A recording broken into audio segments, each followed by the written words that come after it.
नमस्कार प्रिय छात्रों, आप सभी का स्वागत है एक बार फिर से आपके अपने YouTube channel study channel MP में। और चलिए आज की इस वीडियो में मैं आपको बताने वाला हूं सामाजिक विज्ञान अर्थात सोशल साइंस का कक्षा 9वीं का, ये कक्षा 9वीं का अध्याय फर्स्ट सोशल साइंस सामाजिक विज्ञान का जो इंपॉर्टेंट क्वेश्चन है आपके वार्षिक एग्जाम के जज से, ठीक है, उनको मैं आपको बताऊँगा। और जैसा कि कुछ बच्चे बोल रहे थे, जैसे दीपक गोयल जी हैं और कई सारे बच्चे हैं जो कि कमेंट कर रहे थे कि सर आप हर सब्जेक्ट का बताइए वेरी मोस्ट क्वेश्चन, ठीक है ना, जो कि वार्षिक एग्जाम में फंस सकते हैं। तो मैं आपको हर सब्जेक्ट का बताऊंगा, ठीक है। इसके पहले भी मैंने बता चुका, हिंदी का बताया है, मैथ का बताया है, कुछ क्वेश्चन बता चुके हैं। और यदि आप नहीं देखे तो हमारे चैनल पर वीडियो मिल जाएगा, आपको क्रमशः देख लीजिएगा।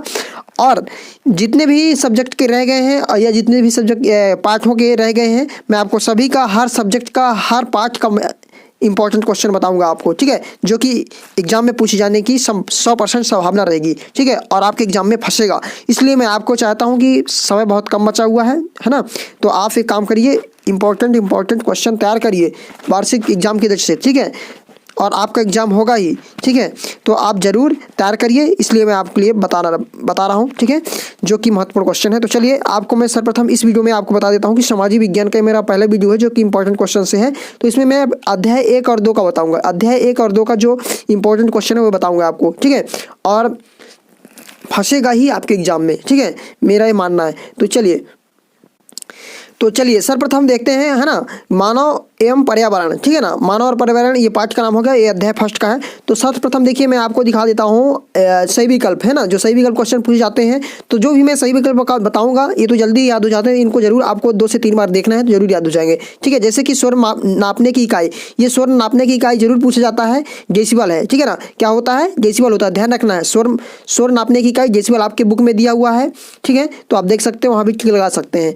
तो विश्व का सर्वाधिक स्वरयुक्त शहर, है ना, रियो डी जेनेरो, ये भी पूछा जाता है, विश्व का सर्वाधिक स्वरयुक्त शहर रियो डी जेनेरो पूछा जाता है, ठीक है ना। यदि आपको विश्वास नहीं है तो आप पिछले वर्षों का पेपर देख लीजिएगा, पिछले वर्षों का पेपर आपके पास यदि होगा या किसी से मांग लीजिएगा और पिछले वर्षों का पेपर देख लीजिएगा, ये क्वेश्चन जरूर पूछे गए हैं, ठीक है।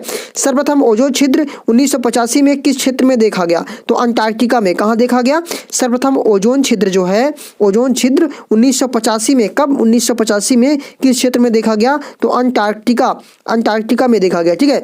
अब इधर चौथा है कि पृथ्वी के ऊपर ओजोन परत की स्थिति, यानी पृथ्वी के ऊपर ओजोन परत कहाँ पर है, ठीक है ना, तो धरातल से 20 से 35 किलोमीटर की ऊंचाई पर, धरातल यानी पृथ्वी का जो धरातल है जिस पर हम रहते हैं, तो धरातल से 20 से 35 किलोमीटर की ऊंचाई पर, ठीक है ना, यानी 20 से 35 किलोमीटर की ऊंचाई पर है। आगे देखिए पर्यावरण क्षरण का मुख्य कारण क्या है? पर्यावरण क्षरण का मुख्य कारण है, पर्यावरण क्षरण का मुख्य कारण है पर्यटन को बढ़ावा, स्थानांतरित कृषि, है ना, भूमि के उपयोग का बदलता स्वरूप, उपयोग सभी, ठीक है।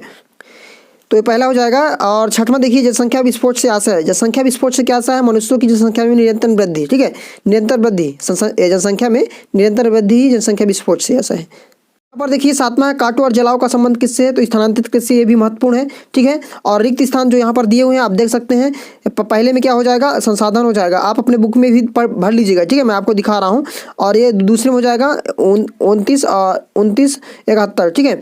ये तीसरे में क्या हो जाएगा? तीसरे में 30 हो जाएगा, और चौथे में हो जाएगा 1873, और पाँचवीं में हो जाएगा कांगेर घाटी, ठीक है।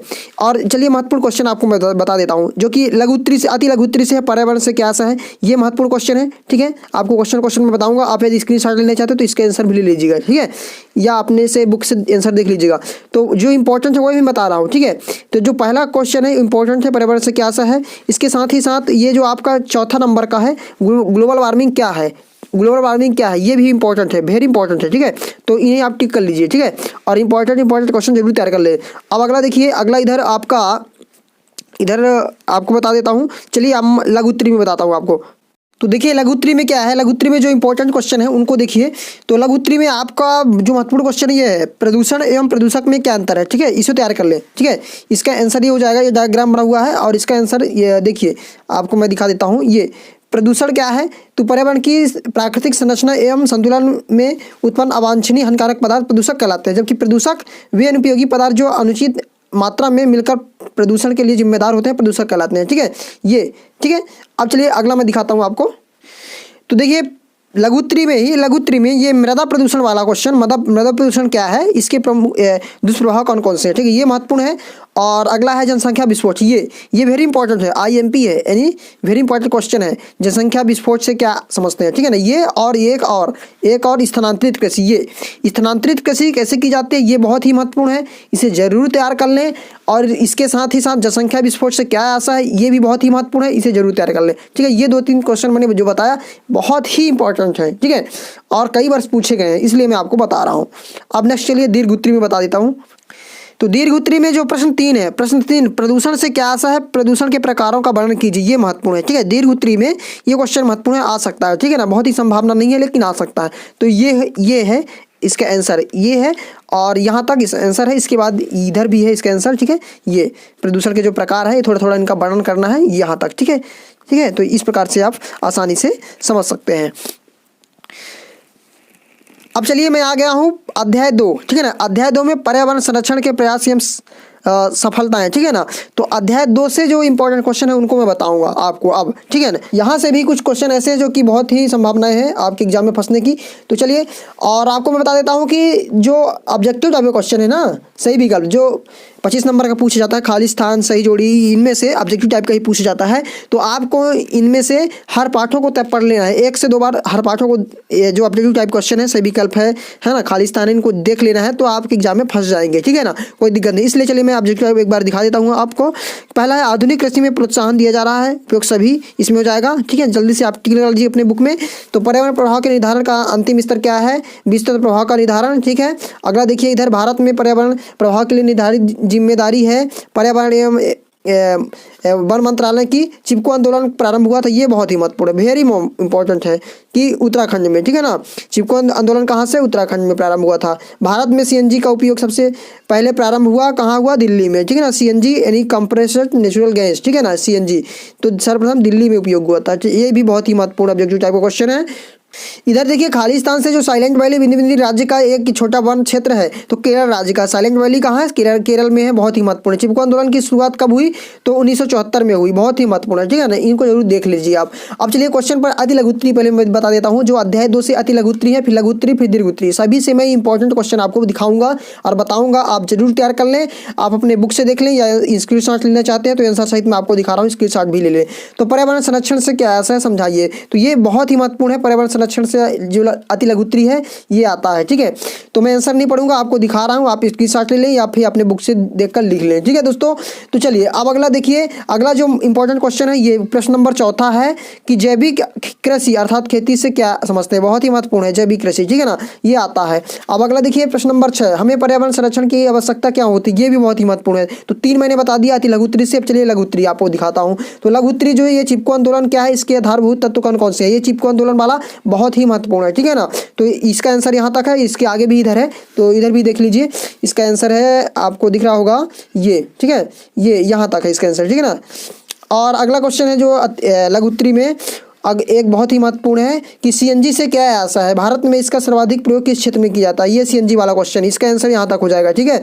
ये सीएनजी वाला क्वेश्चन है, बहुत ही महत्वपूर्ण है, इंपॉर्टेंट है, आईएमपी है ना, इंपॉर्टेंट क्वेश्चन है, ठीक है। तो इसे जरूर आप तैयार कर लें।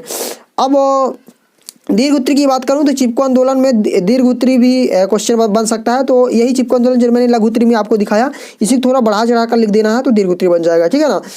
तो चलिए, और एक बहुत ही महत्वपूर्ण जो साइलेंट वैली है, दीर्घ उत्तरी में पूछा जाता है 5 नंबर का, कि साइलेंट वैली पर टिप्पणी लिखिए, बहुत ही महत्वपूर्ण है, हर वर्ष पूछा जाता है, ठीक है। तो आप इस साइलेंट वैली के टिप्पणों को जरूर तैयार कर लें। इसे आपको रटना नहीं है, कोई भी चीज़ आपको रटना नहीं है, कहानी टाइप में पढ़ना है, कहानी टाइप में इसको पढ़ना है। तो यहाँ तक इसका आंसर है और इसके आगे भी है, चूंकि इतने में 5 नंबर आपको नहीं मिलेगा, लघु उत्तरी कहलाएगा। दीर्घ उत्तरी के लिए थोड़ा और आपको लिखना होगा, जो कि मैं आपको दिखा रहा हूँ। इतना पहले आप स्क्रीनशॉट ले लें, ठीक है, और लिख लें। ये कि बहुत ही इंपॉर्टेंट क्वेश्चन है, आईएमपी क्वेश्चन है, साइलेंट वैली। यदि लघु उत्तरी में पूछता है तो आपको इतना लिख देना है, यदि दीर्घ उत्तरी में पूछना है तो इतना और लिखना पड़ेगा, तभी आपको पूरे नंबर मिलेंगे। तो इसका और थोड़ा मैं दिखाता हूँ आपको आंसर, जाकि दीर्घ उत्तरी पूछे ना 5 नंबर का, तो इससे ज़्यादा और थोड़ा लिखना, जो कि मैं आपको दिखा रहा हूँ। और यदि लघु उत्तरी पूछे तो इतना ही लिखना है, ठीक है।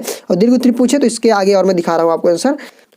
तो ये है साइलेंट वैली का ही टिप्पणी यहाँ तक, ठीक है, यानी जो मैंने अभी आपको दिखाया पिछला और उसके आगे यहाँ तक, ठीक है। यदि यहाँ तक आप नहीं लिख सकते तो यहाँ तक तब पर भी लिखें, ठीक है, तभी आपको पूरे नंबर मिले। चूंकि दीर्घ उत्तरी होगा ना तो 7 से 8 लाइन का आपको लिखना पड़ेगा, ठीक है ना।